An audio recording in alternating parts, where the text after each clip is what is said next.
Hey, what's going on, everyone? My name is Matt Jarbo. This is $3 Reviews. And okay, so I just spent the last 3.5 hours diving into Black Mirror's Bandersnatch. And this is one that up until a couple days ago, I didn't know existed. I heard that it was a choose your own adventure type experience on Netflix, one they've already done with a Puss in Boots animated show, as well as Minecraft story mode. So this was the first foray into this type of adult gaming or adult based interactive content on Netflix. And Black Mirror was probably the best property that they have to experiment with. I mean, better than, let's say, Stranger Things or Mindhunters or anything like that. This is a good property. So, Bandersnatch, does it live up to the hype? In some ways, yes. In some ways, no. The story revolves around Stefan Butler, a 19-year-old game programmer who in 1984 is trying to adapt Jerome F. Davies' Bandersnatch novel, a novel that drove him mad, drove him to completely seeing the symbol on the hood from the guy from the White Bear episode of Black Mirror, into decapitating his wife and then drawing that symbol in her blood all over their house. And that's what you learn as you go through the episode. The problem with the episode, though, is it doesn't really have a bit of a central focus. What's my end goal? That was probably what frustrated me the most, because I would sit here as I'm watching the episode, and I would literally write out every single decision I make. That starts off with, do I have sugar puffs or frosted flakes? And that actually does kind of play out a little bit later on, only because there's another reference later on that references that cereal that you had. And then a couple minutes later, you're choosing whether or not you're listening to Thompson Twins, or now that's what I call music too, before going over to Tuckersoft, which I do believe eventually becomes Ticker, the software company that we see a lot of in Black Mirror. I think this is just the earlier days of that, and them as a game developer in the 1980s making money hand over fist, because that's kind of how it was back then. Well, Stefan goes in there and he, sells him on this game. Says he wants to work from home. If you choose you want to work if you want to work in the office, you lose. So it automatically kind of boots you back out and allows you to make the right choice. And I kind of figured at this point that the choose your own adventure aspect of it probably wasn't going to deviate too far out of a couple core paths. Now, Charlie Brooker did say that there are 5 definitive endings. At this point, I'm pretty sure I've seen all 5. And to be fair, I'm not necessarily impressed with any of them outside of the crazy ass Netflix ending. The crazy ass Netflix ending is something you get to later on, but I mean, what it does is it takes you down this path for Stefan where he literally just starts losing his mind. But it's interesting because there's a lot there to do with his mom having died when he was 5 and him freaking out the closer it gets to her anniversary. And as we get kind of further into the story, there starts to be questions about whether or not the reality he knows is the reality that's there. This, of course, is coming after he meets Carl, who is Will Poulter's character, like the hot game developer that's at Tuckersoft, who they do LSD together. And then Carl basically says, like, hey, like Pac-Man means program and control. It's all about monitoring a system. The government watches you while you sleep. They put drugs in your food. They hire people to be your relatives. And then after that, you have the choice of jumping off of a balcony. Either you jump off a balcony, or Carl jumps off a balcony, or Colin. Or I think it was Colin. Sorry, Colin jumps off a balcony. I've done both ways. I went through this as much as I possibly could. And the only way to really get the better parts of the story are to have Colin jump off of the balcony, because after that, you do get to see the Pax. Now, the Pax is a creature, it's like a demon inside of Bandersnatch that apparently has some significance, but it's never fully explored. It's never really explored at all in the show or even in the lore of Bandersnatch. So if something is there, it's like was a stealer, a thief of destinies is what it was described as, which makes maybe some sense, because as it shows up in certain areas, it maybe is stealing some destiny. But at the same time, we only get to see the Pax twice in the episode, and for what it kind of felt built up to in regards to the trailer, there wasn't really a lot there that I feel is well, worth having it around. It kind of was just there as just maybe another thread to pull on that never really went anywhere. And that's kind of my bigger complaint about this, is the threads all kind of go nowhere. So after Steph, after you, like I'm playing the game, after Stefan goes and wakes up from the dream after Colin fell, he goes to his therapist, who gives him a stronger prescription. You are then given the option of either throwing the pills away or flushing them. Okay. At one point in time, I could have sworn I got one where it said take the pills, but it wouldn't let me take the pills. Oh no, I take the pills and then I finish the game, and that's that. Right. So then after that, I wasn't able to ever get that particular option back to take the pills again. It always just came back with either throw them away or take them. And that might have been because I actually ended up going with Colin, did the LSD versus avoiding that and then going straight to the doctor. But that's kind of its own little thread there. But the weirdest one though is when you kind of get into this loop, where you start freaking out because you're trying to finish this game. You're on a deadline. You have the weekend to do it. You're stressed out to the max, or Stefan's stressed out to the max, and then your computer's giving you problems. So you get the option to either throw tea on the computer or destroy the computer a couple times. You choose to not do it, either or, and it kind of puts you in this segment where it kind of flashes on the screen and you get to choose, are you the symbol for the game or are you Netflix?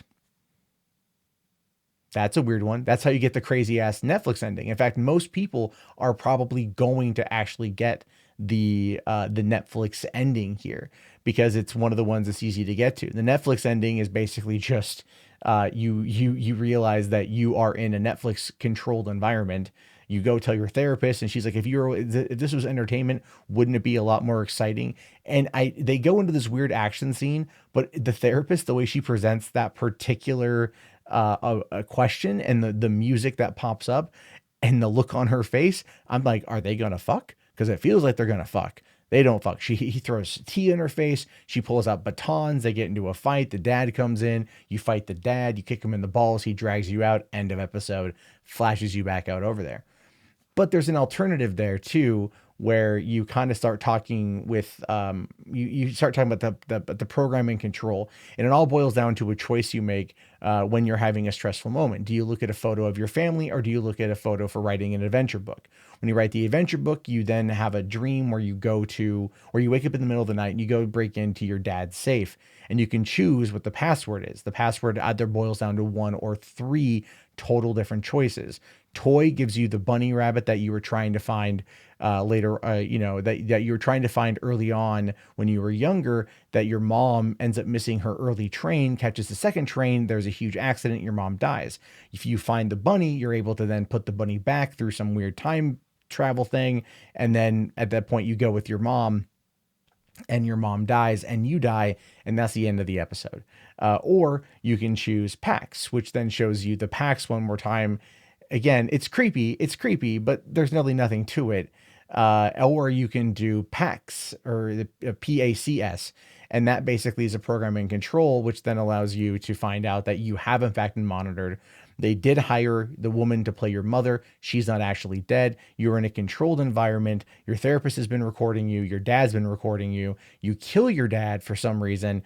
And then of course you say you're going to kill the therapist. They call the cops. It's over. Or if you do the PAX or whatever, you end up going back out and, or if you just, you can basically, you end up killing your dad anyway. And then you have the choice of either burying him or chopping up his body.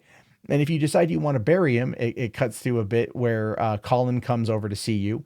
If in fact you jumped earlier on in the episode, or you didn't go hang out with him.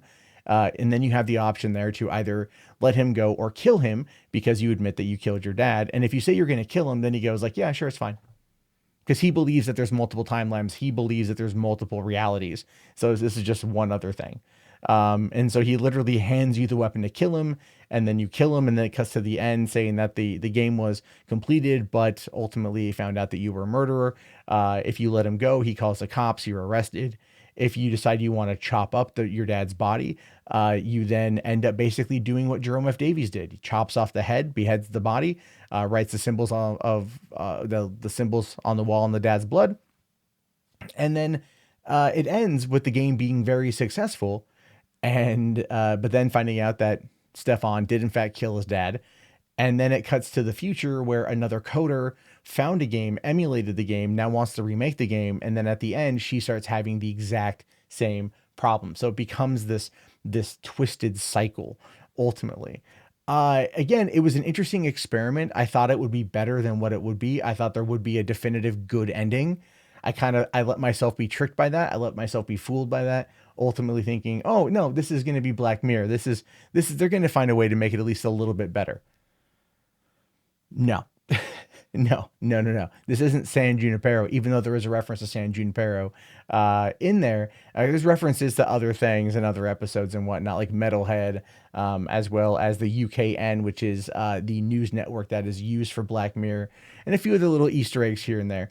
Again, I spent about 3.5 hours diving into this thing. I was hoping to be able to like craft a solid how-to guide to get to the best ending.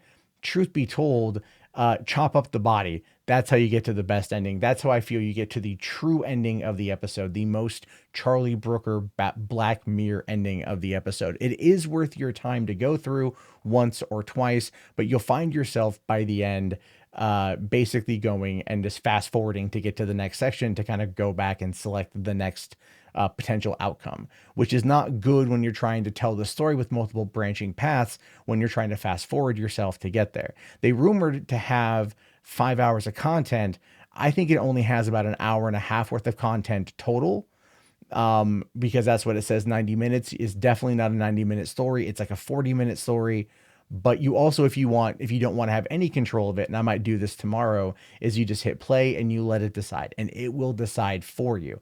I don't know which journey it's going to take you on, but I do believe at parts that it does become randomized, because there are certain paths I went down where I set up certain things, and then when I failed or I went down the wrong path and it reset me, it set me down a different timeline, not previously back to where I'd already gone through and put the work in, which I found to be kind of annoying. So I feel like this particular technology in part is also somewhat randomized, which, given how this particular whole thing's supposed to play out and your decisions have consequences, kind of, it really screws the user at the end, because they get caught in a loop that they have no way of getting out of.